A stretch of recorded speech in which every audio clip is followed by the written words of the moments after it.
to gate 10, which is the treading and the gate of the behavior of the self, which is part of individual centering and integration circuitry. And gate 10 links up with gate 34 in the sacral, gate 57 in the spleen, and gate 20 in the throat. So it's a busy one. It's wicked busy. I like starting with this heading. So gate 10, treading the behavior of the self. This is part of the vessel of love as well. And the heading underneath the name, the underlying code of behavior, which ensures successful interaction despite the circumstances.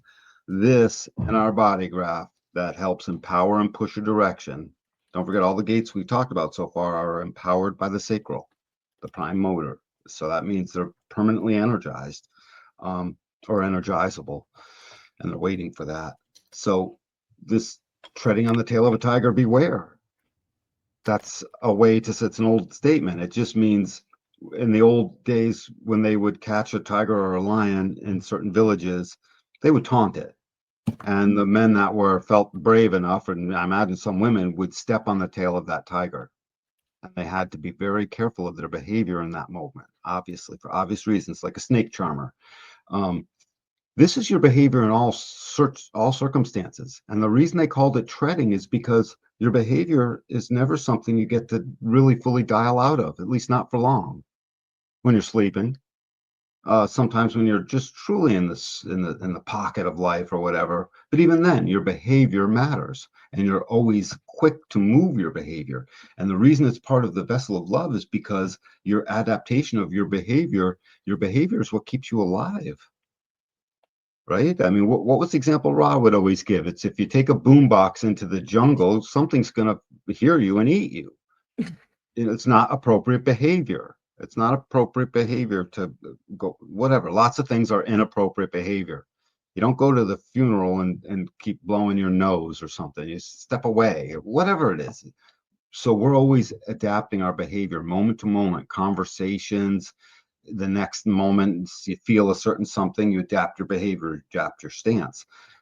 And because of this 9-centered form we're in, that guarantees our pushing towards love and beauty and towards a direction that has this communion, marrying up love and beauty with the other. Because we're always doing that, it's our behavior that becomes the thing that the other sees on the outside.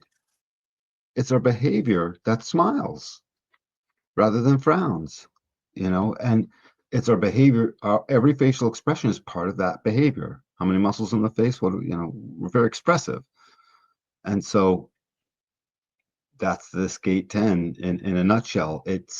We have a genetic proclivity to successfully behave right. So the running joke, and if we ever open up the Comedy Store version of Human Design, people without gate 10 don't necessarily know how to behave. They're just pressured to behave by the rest of us who do have gate 10. Right. And they become open and receptive to what behavior is actually correct. So It's not they don't know how to behave, it's they wait to see, and that's potentially so.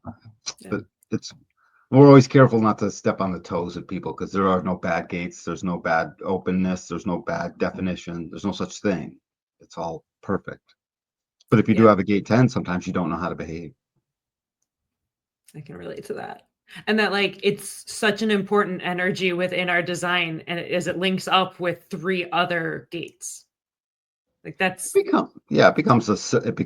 behavior becomes the source of our survival. One of 4 giant sources that come together to create our behavior, and this becomes our creative sense of survival first, and our awakened and explorative sense of survival.